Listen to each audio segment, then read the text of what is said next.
Terrorism. Let's just say it's pretty bad.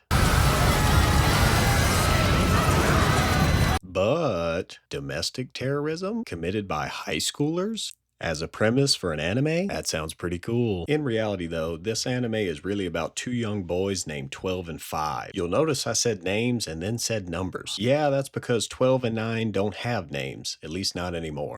As children, they were part of the Athena Plan, which was a government project to take highly gifted orphans to a place called the settlement and train them in all sorts of skills with the intent of creating the perfect agents for the government. But 12 and 9 aren't big fans of the government, so they set a fire in the institute and escaped. Now we flash forward to the current day, and the boys are all grown up and stealing plutonium.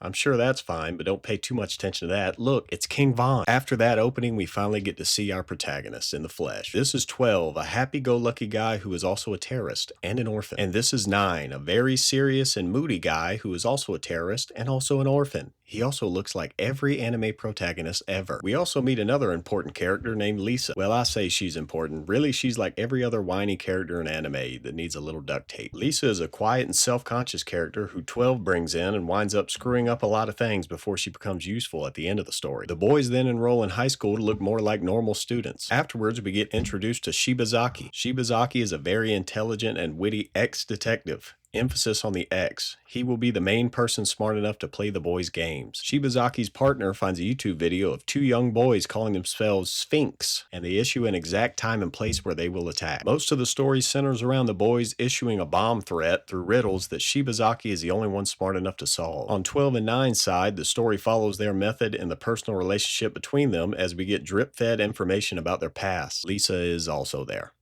At the end of the first episode, we get to see how serious the boys are as they set off their bombs.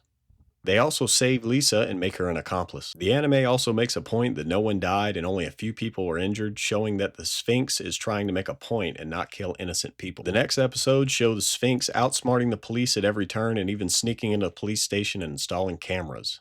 The police chase their tails until they call in the big guns and America.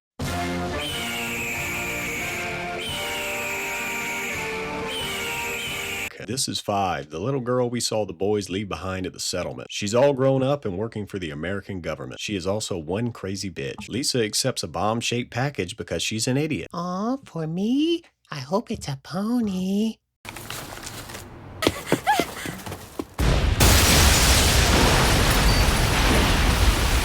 Why the hell would you take a package when you know 5 is coming after us? I thought it was a pony. Yeah, I done told you about this bitch.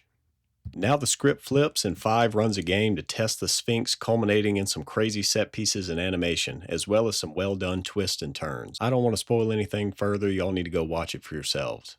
Terror in Resonance is a well-animated, blood-pumping thriller with surprisingly good character writing. I mean, by the end, I was starting to care for this bitch. Do you have any idea how hard that is?